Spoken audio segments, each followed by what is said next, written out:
Does God have a form? Once someone asked Ramakrishna Paramahamsa, that is Guru of Swami Vivekananda, the question, is God Sakara, that is with form, or is he Nirakara, that is without form? Ramakrishna had spent most of his life worshipping God in a feminine form of goddess Kali. Even during meditation, he could see none other than the figure of Kali. How could he have answered this question other than by saying, of course, God has a form? But Ramakrishna was supposed to be a realized person. How did he actually answer this question? Apparently, Ramakrishna said, God is Sakar as well as Nirakar and maybe more. Is Ramakrishna contradicting himself? How could a single entity have form as well as be formless? And what is this maybe more? Something can either have a form or it can be formless. There is no third alternative. That's what we think. We live in a space-time limited world. Here, an entity can only be in one given form at a given time. And it can be in only one place at a time. An entity cannot be in more than one form at a given time and in more than one place simultaneously. But at different times, though, it can be in more than one form, and it can be in different places at different times, but not all at once. So, how can God be both formless and with form? The reason is that God is not it. God is not an object in our space-time limited world where we talk in terms of binaries. It exists or it doesn't exist. It has form or it doesn't have form, and so on. We need a different language to talk about such an entity which is outside the domain of space and time. That is probably why Ramakrishna said God is Sakar as well as Nirakar and maybe more. If you look at the Upanishads do say that God or the Atma, as the Upanishads refer to it, is beyond space and time. What it means is that God can exist in more than one form all at once, and in more than one place again all at once. Our rules of space-time do not apply to God. The consequences of space-time freedom are amazing. That enables God to exist in more than one form, in more than one place all at once. At the same time, God can be whatever He is, in addition to these myriad forms. That could be what Ramakrishna meant when he said God is formless as well as with form all at the same time. What exactly do the Upanishads say? Upanishads arrive at this peculiar aspect of God by means of narratives. Many of the Upanishads have this description about how this world emerged from that one and only God who alone existed in the very beginning. Sateva idam agra asit, ekam eva advitiyam. Which means, in the very beginning, there existed only Sat. There was nothing else. Sat is another word used by the Upanishads to denote God or Brahma.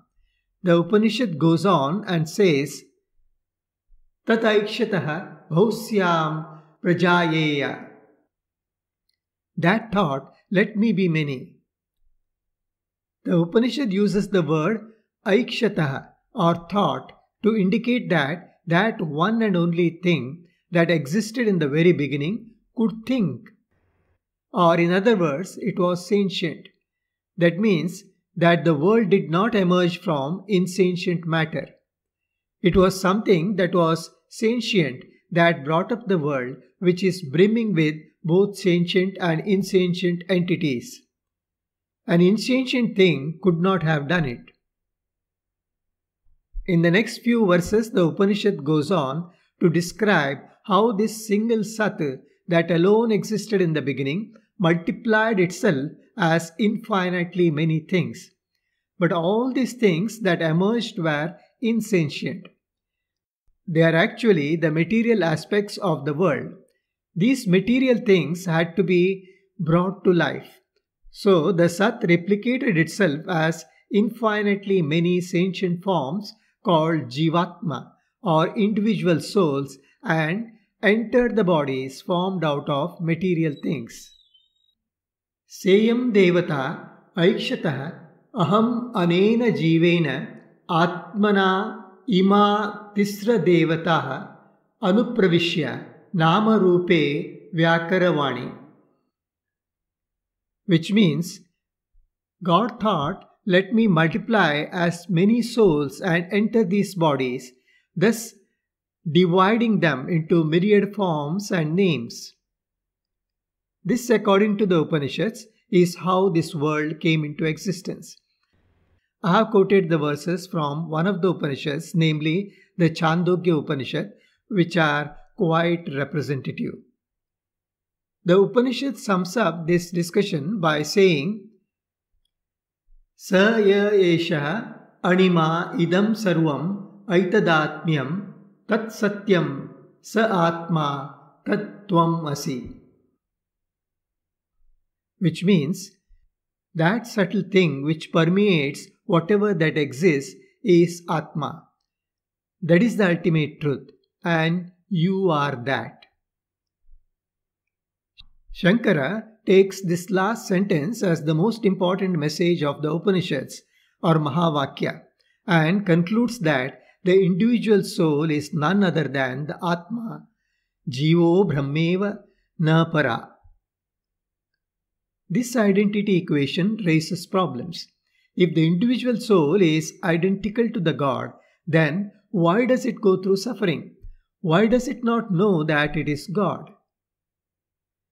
Shankara gives the well-known rope-snake analogy, Rajju Sarpanyaya, to explain out this paradox.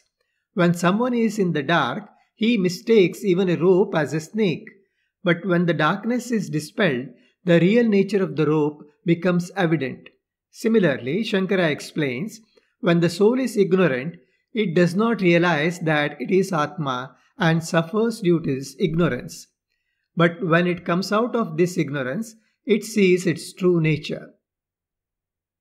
That amounts to say that the soul can be ignorant, which in turn boils down to the assertion that Atma can be ignorant about itself, since Shankara equates soul to the Atma with an identity relation. But that inference contradicts the Upanishadic assertion that Atma is embodiment of wisdom, Prajnanam Brahma. How can an embodiment of wisdom be ignorant about anything? What about the material world around that is experienced by the soul?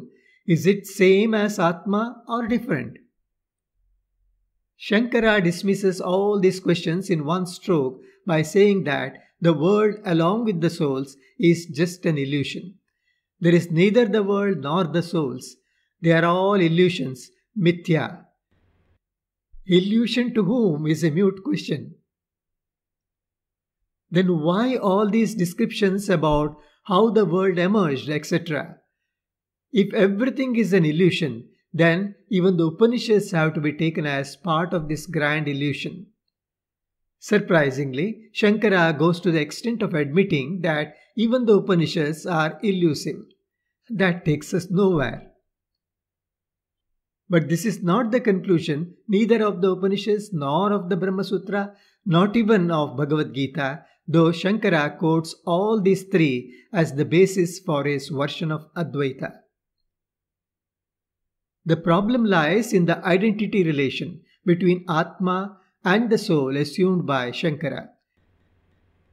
Yes, the Upanishad does say that soul emerged from the Atma or soul is a form taken by the Atma. But it is just a form taken by the Atma and not the Atma itself. It is like a character played by an actor in a drama. As long as the actor adorns the makeup and the robes of the character, He is just a character in the drama and not the actor in real life. The character and the actor playing that role are same only in the sense that it is the same actor who is the actor as well as the character played in the drama.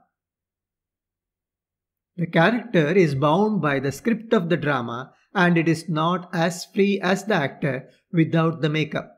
For example, the character can be a wicked person while the actor who plays the role can be a saint behind the curtains. So, the individual soul, even though inherently same as the Atma, can be ignorant, can have limitations. It is bound by the body it has taken and whole lot of limitations that are associated with that body. It is only when the individual soul shrugs off its form, that is, when the actor wipes out his makeup, the character and the actor are identical. The character does not become the actor since it was always that even with the makeup. So also, the soul does not become the Atma since it was always the Atma. It is just the makeup that made them different. That is the Advaita of Upanishads. To summarize, God has not one but myriad many forms, and at the same time God is formless. And maybe more. That is the God language.